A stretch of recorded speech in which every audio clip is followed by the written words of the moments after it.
You can grow the exotic tasting pawpaw or wild banana right in your own backyard. But first things first, we've got to prep our seeds. Stay tuned and I'll show you how we do it.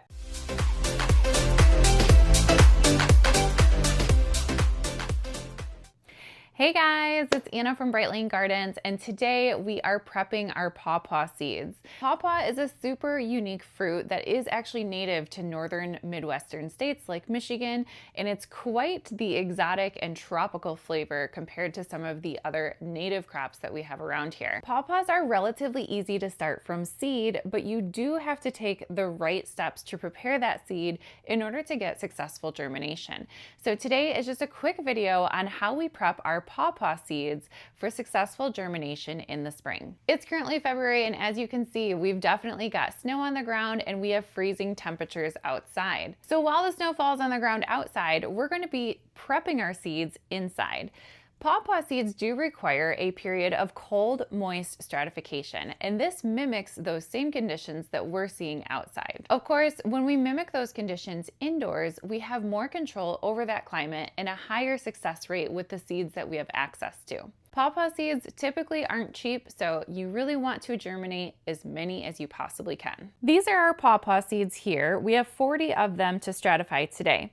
Pawpaw seeds are relatively large and almost an almond shape. They do have a hard outer shell on them, and they can vary somewhat in size, as you can see from the selection I have in my hand here. Pawpaw seeds can be harvested directly from the pawpaw fruit without any additional steps. However, it's important to note that you should always make sure that your pawpaw seeds don't dry completely out. Pawpaw fruit has a banana-like texture to it, so it's pretty easy to dig through that banana-like flesh and dig those seeds out. Once you've dug your seeds out, you're going to want to rinse them underwater and place them on a paper towel to surface dry overnight. It's really important that we don't dry our seeds completely out. Your pawpaw seeds should maintain a certain level of moisture the entire time that you have them up until you're ready to plant. These pawpaw seeds that I have here were harvested in the summer, and they were just kept in an inert medium like coco coir to keep a slight amount of moisture surrounding that seed.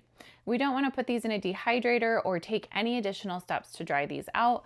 Always keep them in some sort of medium so that they maintain a slight amount of moisture. Your pawpaw seeds do need to be cold stratified for 90 to 120 days. That range means 90 days at minimum for successful germination, with 120 days being the ideal amount of time for top germination rates. So depending on where you are in your season, that might impact how long you're able to cold stratify for.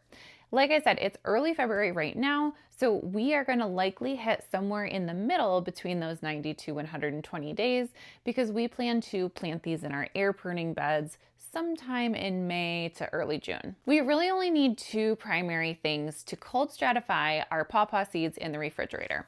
Our first is going to be just a plastic Ziploc baggie, and our second is going to be an inert medium that can simply hold moisture around those seeds. In front of me here, I have a coco coir blend, which is what I typically use for my cold stratification with my larger seeds. A nice fine sand can also work really well for this. Peat moss, coco coir, any one of those really lightweight mediums, and they don't hold on to too much moisture. So we want something that's really well draining. Coco coir is probably one of the easiest things to get. I like to buy them in these little pucks. They store for years and years, so you can kind of just buy a pack and keep them in your cupboard, take them out as you need them. But these work really, really well if you're doing a lot of seed starting like we do. So our process is really simple. We just need to get our seeds and our inert medium inside of this plastic bag, and we need to tuck this in the fridge for 90 to 120 days. One of the biggest mistakes that I think beginners can make is keeping that medium too moist when you put it in the fridge. A general rule of thumb that I always promote is anytime you're working with your medium, you want it moist to the touch. So when I touch this, I can tell that there is some moisture in there, but when I take a handful of it and squeeze it, I don't have any drips coming out from the bottom of my hand. So you want to treat it like a sponge. A sponge can be damp, but when you squeeze it, there shouldn't be any moisture dripping out from the bottom of that. Same rule goes for your medium. Once you have your medium at the correct moisture level, then you want to go ahead and grab a handful of it and put that in your Ziploc baggie. Now, our goal is not to fill this entire baggie with this medium. The goal of your medium is not to grow these seeds, it is only to keep these seeds moist. So you don't have to have a ton of it in there. You want to make sure the seeds can kind of move around in there, and you don't need to fill this to the tippy top. Once your medium's in the bag, we can go ahead and add our seeds. Now I actually have 40 seeds in this little bag. And these are pretty large seeds compared to some other tree species. So just keep that in mind when you're selecting your baggies. You don't need anything too large. I've got 40 seeds in this bag as well as the medium, and everything fits in there really easily. Before we seal up our bag, I want to make sure that I'm not only labeling what types of seeds are in my bag, but I also want to add the date that I'm sticking them in the fridge. This is going to be a good measurement for you to go by to determine when it's time to take those seeds back out of the fridge and get them planted up in soil.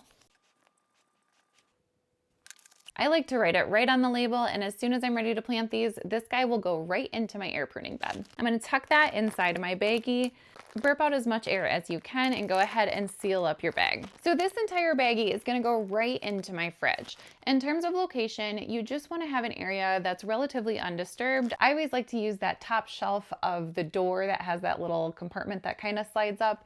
That's where most of my cold stratified seeds go, but really anywhere in your fridge will work just fine as long as it's a relatively undisturbed and clean space. Since we are stratifying these seeds for a minimum of 90 days, we want to make sure that we're checking on those seeds about every 3 to 4 weeks. So once a month is a good rule of thumb. I like to set alerts in my phone so that I know to go check on my seeds in the fridge. And the primary things that we are looking for when we're checking on those seeds are the moisture level, any signs of mold or mildew, and any signs of germination.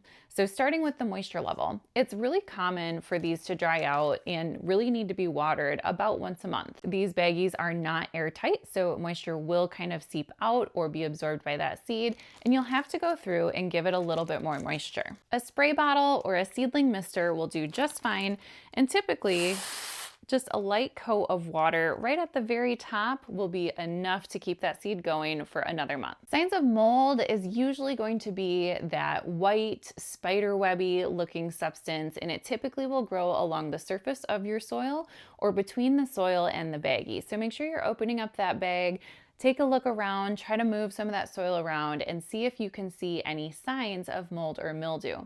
This is typically indicative of too much moisture in your bag. So you can kind of open the bag, let some of that moisture dry out a little bit, and just make sure you're not overwatering as you let that cold stratification finish out there.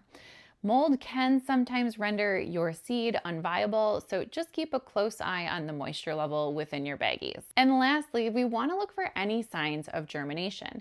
It is sometimes possible for these guys to germinate in the fridge even before your 90-day period is up. So usually when I'm looking at my seeds, I'm opening up that bag, I'm moving that soil around, and I'm making sure that I can visualize the vast majority of the seeds that I have in that baggie.